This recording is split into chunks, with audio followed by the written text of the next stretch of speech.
the 1860s, the United States of America had been born anew by a fiery essence of religion.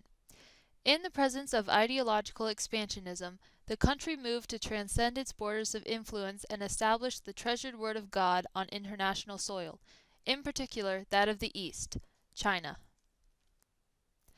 The influx of cultural diffusion inspired a variety of changes in between America and China in the 19th and 20th centuries. The American-born missionary efforts, such as that of the Quakers, established themselves first on the edges of the mainland, but soon expanded into the center of the country itself. The characteristic isolationism and nationalism of China, however, provoked resistance in the form of imperial uprisings in China against the invasion or plague that was the spread of evangelical Christianity and westernization. As tensions began to expound on each other, developments like the Boxer Rebellion and China's anti-Christian movement transformed the way that the two countries interacted with each other and the world. In 1844, Caleb Cushing, American diplomat of the mission in China, negotiated and signed the Treaty of Wangxia, opening lands, trade rights, favorable status, and civil gains for the United States in Chinese treaty ports. Upon its signing, American missionaries were eager to take advantage of the opportunity, becoming one of the most prevalent figures of American influence in the East Asian country by spreading themselves and their disciples throughout the ports. It is the pupils of the missionaries who directly or indirectly have had the courage to pierce the official hedge and bring even to the emperor the truth. Alfred Emanuel Smith, New Outlook. Americans influenced China culturally, but they also had many economic impacts. With the Western culture that was brought over, American educational ideas and trade came about. Missionaries tried to educate the Chinese about their religions and other aspects of American life, because this was the only way missionaries knew how to reach out to people of other cultures. The West China Christian Education Union was set up by missionaries to provide uniform standards, education syllabi, and common exams. This style of teaching is used today in China to educate the future generation's workforce. Missionaries also brought over hospitals that cared for the Chinese, and these hospitals have proved to be lasting institutions that affect the welfare of Chinese society today. The entry of Americans into Chinese culture catalyzed positive and negative views.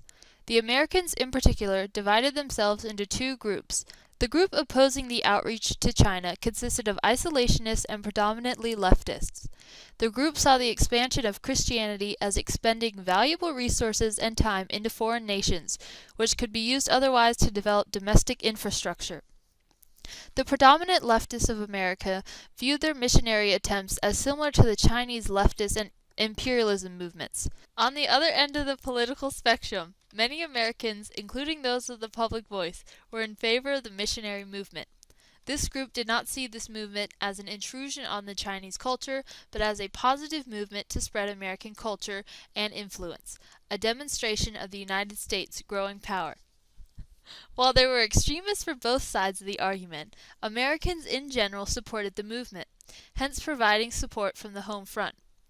One primary group that attempted to cultivate religious beliefs in China was the Quakers.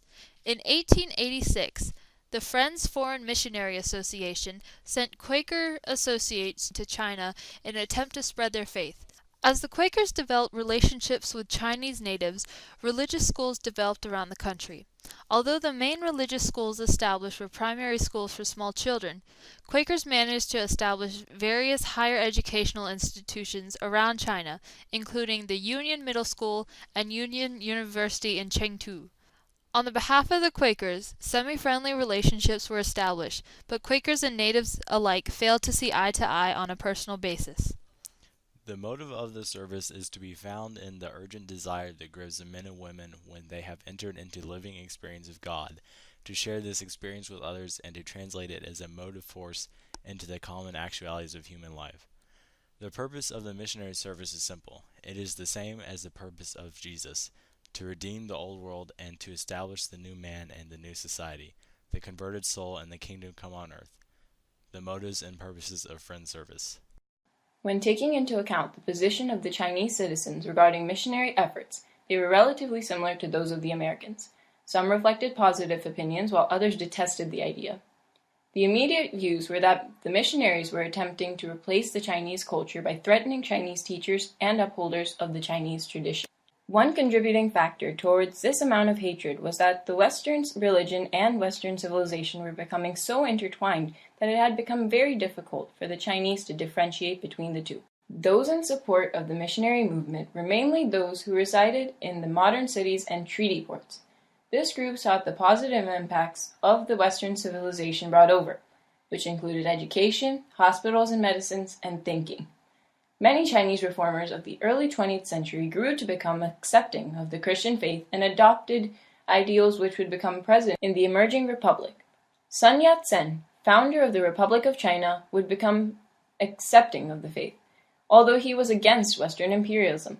The growing negative sentiment against American missionary movements rapidly developed into superstition and paranoia. One such example of said paranoia was the Chinese idea that missionaries were eating the Chinese children. This developed during the time of emerging missionary-funded hospitals. Children attending these hospitals would not always survive their treatments, and the missionaries were then blamed. Regardless of those in agreement or disagreement, there is no doubt that the response to the missionaries was unexpected.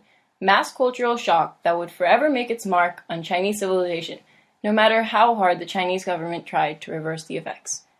The large extent of American missionary influence invoked a tide of European influence that could not be stemmed, and soon Imperial Chinese resentment towards the foreign spheres of influence turned to outright defiance. The United States had previously proposed the notorious open-door policy of the involved European powers in 1899, suggesting the free flow of trade between the nations in Chinese lands, but it had not addressed any concessions for the country being overtaken itself. The Chinese imperialists were to stand adamantly against it, and thus, on the fateful day of June 20th, 1900, the underground organization known as the Society of Righteous and Harmonious Fists, a motley collection of Chinese peasants and a few higher-class imperialists, began besieging the foreign legation quarter in Peking.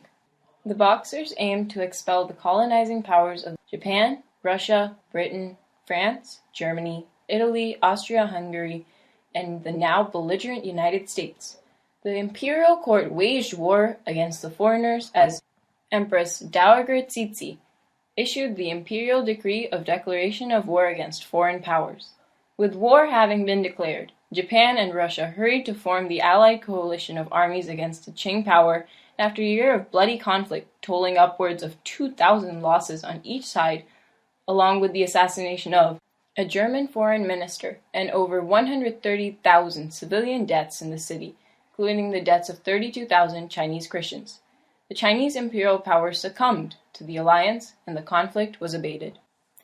At last our ears have heard the sweet music for which we have been listening for 2 months, the cannonading of the relief army, so plainly that we know that the intense desire and imagination are not deceiving us, as so many times before. Our deliverance is at hand. Luella Minor. Not unimpressive is the fact that the first 2 decades of the 20th century witnessed the largest expansion of Christianity in China. The influx of technologies aided in increasing survival rates after events such as the large drought in the 1870s and contributed to the evolving Chinese technologies. The introduction of Western medicines and medical knowledge also aided in saving the lives of Chinese struck by the drought. The introduction of Western education helped promote the learning of engineering, math, and other natural sciences as opposed to the usual Confucian-style learning. Also, a notable impact seen after the Boxer Revolution is the opening up of the eyes of the Chinese, leading to an end in the dynastic cycle and a replacement with a more Western style of governing. But the American missionary influence came with its drawbacks as well, as it extended beyond the tolerance of Chinese political and cultural standards. It simply became too much as the once bright prospect threatened the imperial nation with invasive foreign influences beyond that of the United States, and even the destruction of China's own identity, eventually culminating in the result of the Boxer Protocol, which sought to enact the subjugation of the latter country to Western forces. A massive shift in global interaction occurred, and as China began to rebuild and consolidate unity, whether by force or artifice, a new wave of resistance occurred in the anti-Christianity movement of the 1920s. Reconciliation between the United States and China would be long in coming, and conflict would rise and fall amongst the two in the progression of the new era of world power.